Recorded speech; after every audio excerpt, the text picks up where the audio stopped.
যাকে mayor election করাবেন তাকে ইলেকশন করার জন্য মেয়র বানিয়েছেন, মানে প্রশাসকের চেয়ারে বসিয়ে দিয়েছেন। এবং খুবই হাস্যকর ভাবে তারা যেখানে যাচ্ছেন সব জায়গায় তারা বলছেন যে আপনারা আমাদেরকে ভোট দেন, ভোট দিলে আমরা এটা করবো এটা করবো। কিন্তু ওনারা মেয়রের চেয়ারে বসে থেকে এখন করতে পারতেছেন না, ভোট দিলে তারা করবেন।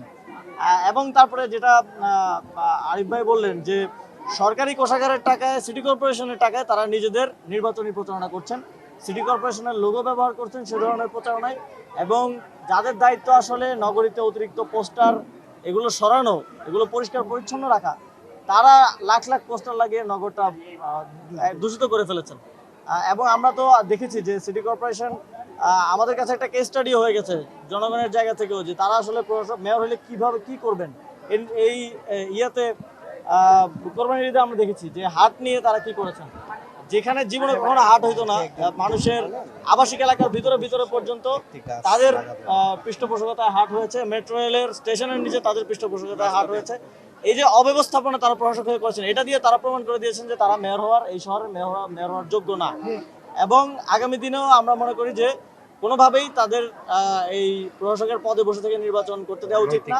তাহলে এই নির্বাচন নৈতিকভাবে এবং এই নির্বাচন প্রসিডিউরাল ভাবেও এই নির্বাচন এটা প্রশ্নবিদ্ধ এবং এক ধরনের অবৈধ নির্বাচনে রূপ নিতে পারে। আচ্ছা আসিফ ভাই, আপনারা তো জোট থেকে বের হয়ে আপনারা আলাদাভাবে নির্বাচন করছেন, কিন্তু এই নির্বাচনে আসলে জোটবদ্ধভাবে নির্বাচন করলে যে সহযোগিতাটা পেতেন, এবার আসলে সেখান থেকে বের হয়ে করাটা কিছুটা চ্যালেঞ্জের মুখে পড়তে হবে কিনা এনসিপি কে?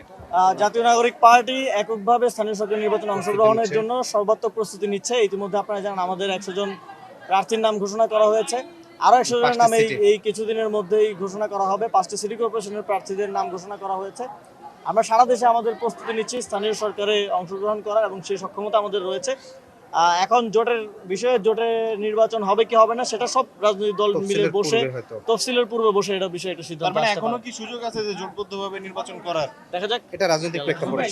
একটা কথা শুনতে পাচ্ছি যে বলছে যে শর্ত মেনে আওয়ামী লীগের নেতারা চাইলে স্থানীয় নির্বাচনে অংশ নিতে পারবে।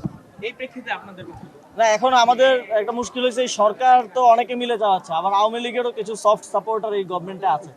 এখন আমরা দেখি যে আওয়ামী লীগের এই সরকারের একটা অংশ তারা ইলেকশন কমিশনের সাথে কথা বলে আওয়ামী লীগের নেতারা যেন নির্বাচন অংশগ্রহণ করতে না পারে, যারা আওয়ামী লীগের পোস্টেড আছেন বা আওয়ামী লীগ করেন, সেটা নিয়ে আলাপ করছে। আবার সরকারের একজন উপদেষ্টাকে দেখছি, তিনি বলছেন যে আওয়ামী লীগ নির্বাচন করতে পারবে। তো সরকারের দিক থেকে আসলে মেসেজটা ক্লিয়ার না। আমাদের মনে হয় যে সরকারের একটা অংশ আওয়ামী লীগও চালাচ্ছে বিএনপির সাথে সাথে। কারণ এইটার তো প্রশ্নই ওঠার কথা না যে একটা নিষিদ্ধ সংগঠনের নেতারা কিভাবে নির্বাচন অংশগ্রহণ করতে পারে। নিষিদ্ধ সংগঠনের কার্যক্রম নিষিদ্ধ, মানে সব ধরনের কার্যক্রম নিষিদ্ধ, এবং তাদের পোস্টেড নেতা কর্মীদেরও সব ধরনের কার্যক্রম, নির্বাচন অংশগ্রহণ, এই সব কিছু নিষিদ্ধ হওয়া উচিত। আচ্ছা, সবশেষে একটা বিষয়, যে বিভিন্ন জায়গায় মিছিল দেখা যাচ্ছে নিষিদ্ধ সংগঠনের, আওয়ামী লীগের, ছাত্রলীগের, এটা নিয়ে আসলে এনসিপির কোনো বার্তা আছে কিনা? আমরা মনে করি এটা সরকারের আইন শৃঙ্খলা পরিস্থিতি নিয়ন্ত্রণে ব্যর্থতা, এবং আমরা আসলে অন্তর্বর্তী সরকারের আমলেও এত মিছিল দেখি নাই। যদিও বলা হতো অন্তর্বর্তী সরকার আইন শৃঙ্খলা রক্ষা করতে পারছে না, তারা হোম মিনিস্ট্রি চালাইতে পারছে না। তো আমরা দেখছি এখন আরো দুর্বল অবস্থা হোম মিনিস্ট্রির, তারা আরো হোম মিনিস্ট্রি চালাতে পারছে না, এবং ঢাকায় থানায় থানায় মিছিল হচ্ছে। এটা আমরা মনে করি স্বরাষ্ট্রমন্ত্রী এবং এই সরকারের ব্যর্থতা।